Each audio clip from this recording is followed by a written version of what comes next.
Bem, vamos lá, pessoal. Agora vamos à questão do ódio a Esaú.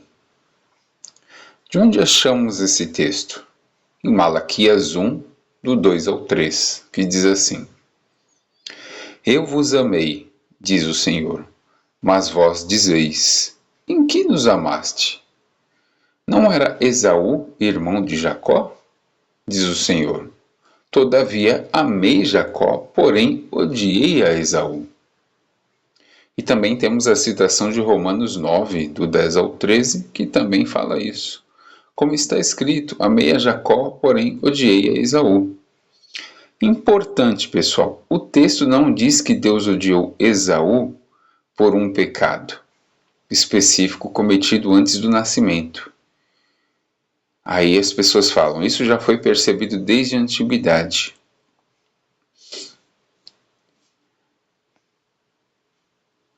O que fez Esaú? Porque muita gente usa esse versículo para falar que Esaú ele já tinha sido odiado. O contexto de Malaquias, pessoal, está falando de nação, está falando da nação de Israel. Aí o próprio Deus dá o exemplo, eu não amei Jacó e odiei a Esaú? Ou seja, os israelitas eram escolhidos, correto? Esse é o contexto. Agora vamos lá, o que fez Esaú? O Esaú, em Gênesis 25, ele despreza, desprezou Esaú a sua primogenitura. Em Gênesis 26, do 34 ao 35, ele fez vários casamentos com mulheres hititas. E esses foram a amargura de espírito para Isaac e Rebeca. Em Gênesis 27, temos a indiferença espiritual. Esaú chora pela bênção material e não pela aliança com Deus. Essa é uma das questões mais debatidas, inclusive na interpretação de Gênesis, Romanos 9 e Malaquias 1. Se nos limitarmos ao contexto de Gênesis, sem importar interpretações posteriores, o quadro é o seguinte: o que Gênesis diz? Em Gênesis 25, 23, antes do nascimento dos gêmeos, Deus diz a Rebeca: 2 nações há no teu ventre. Um povo será mais forte do que outro povo, e o mais velho servirá ao mais novo. Note que o texto não diz amei Jacó, odiei a Esaú. Ele fala do destino de 2 nações, Israel e Edom, representadas pelos 2 irmãos. O comportamento de Esaú em Gênesis depois dessa profecia, Gênesis registra várias ações de Esaú. Ele vende a primogenitura por um prato de comida, assim desprezou Esaú a primogenitura. Gênesis 26, 34 e 35, ele casa-se com mulheres hetéias. Elas se tornaram amargura de espírito para Isaac e Rebeca. Gênesis 28, do 8 ao 9, percebendo que seus casamentos desagradavam aos pais, toma outra esposa, filha de Ismael. Ou seja, Gênesis enfatiza escolhas e atitudes de Esaú. E amei a Jacó e odiei a Esaú. Essa frase não está em Gênesis, tá, pessoal? Ela aparece séculos depois só no livro de Malaquias. O contexto de Malaquias, inclusive, é um contexto nacional. Deus está comparando Israel e Edom. Muitos séculos após a vida dos patriarcas, o texto menciona a devastação do território de Edom, mostrando que o foco é histórico e nacional e não apenas individual. Então, quando Deus cita ali Esaú,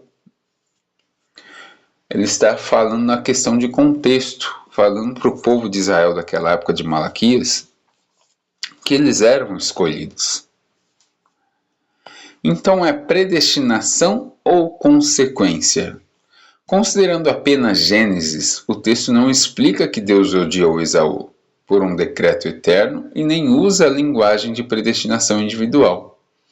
Ele apresenta 2 elementos, uma escolha divina, anterior ao nascimento, sobre a qual a linhagem da aliança seria seguida, Jacó e não Esaú, e as atitudes posteriores de Esaú, especialmente o desprezo pela primogenitura, que reforçam essa distinção. Assim, Gênesis não afirma explicitamente nenhuma predestinação individual para salvação ou condenação, nem diz que a escolha foi causada pelas ações de Esaú. O livro apresenta a escolha da linhagem antes do nascimento, e em seguida narra ações de Esaú, que mostram seu desprezo pelos privilégios da primogenitura. É justamente essa tensão que leva intérpretes posteriores a conclusões diferentes. Alguns entendem que a escolha como um ato soberano de Deus, e outros veem as ações de Esaú como a confirmação histórica dessa escolha. O texto de Gênesis por si só não resolve essa discussão de forma explícita. A gente tem também o texto de Hebreus 12, 16 ao 17, que diz: "E ninguém seja fornicador ou profano como Esaú, que por um manjar vendeu seu direito de primogenitura." Isso não significa necessariamente que Deus recusou o arrependimento de Esaú, tá? A maioria dos estudiosos entende que o texto significa que Esaú não conseguiu mudar a decisão de Isaac.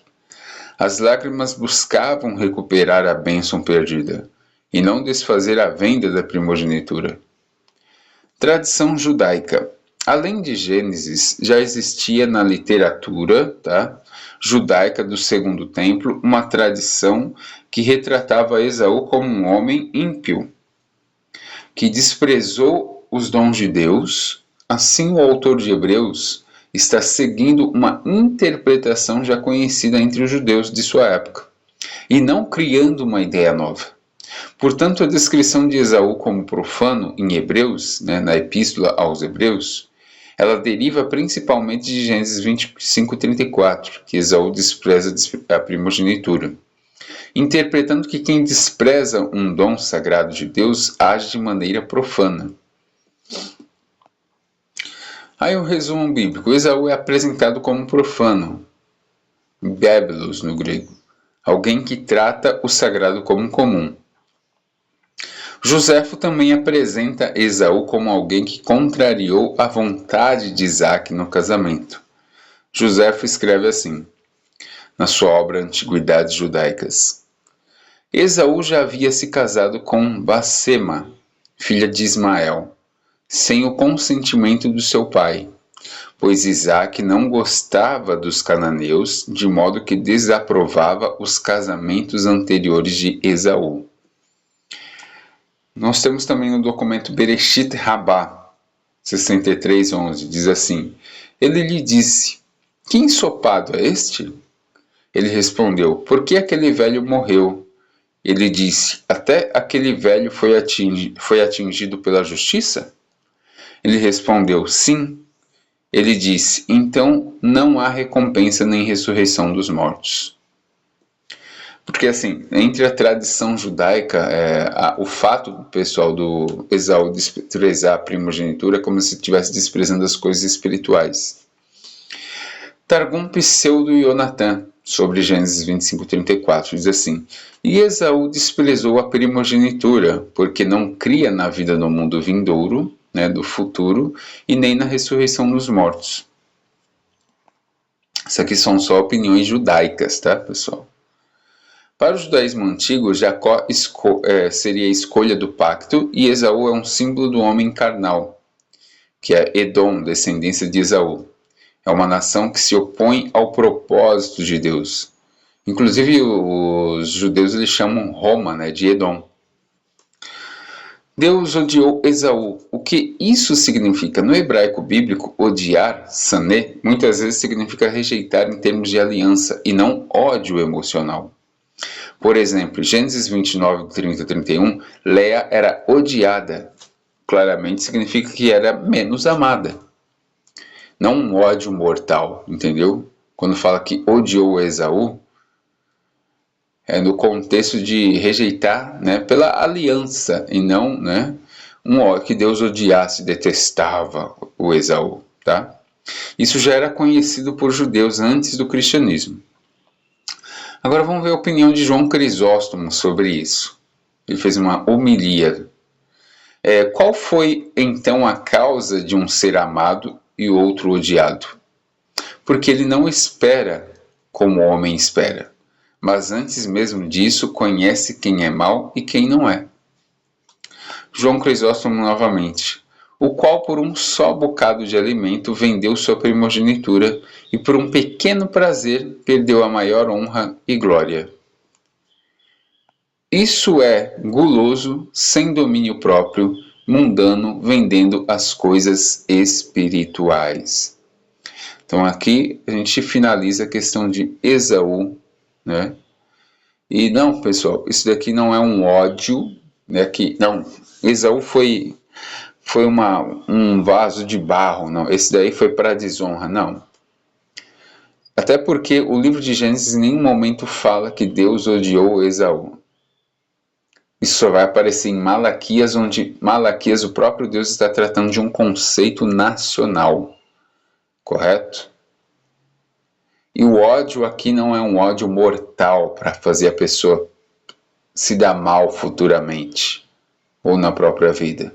É um ódio apenas de desprezo na aliança, assim como a Leia era menos amada e não odiada pelo seu marido.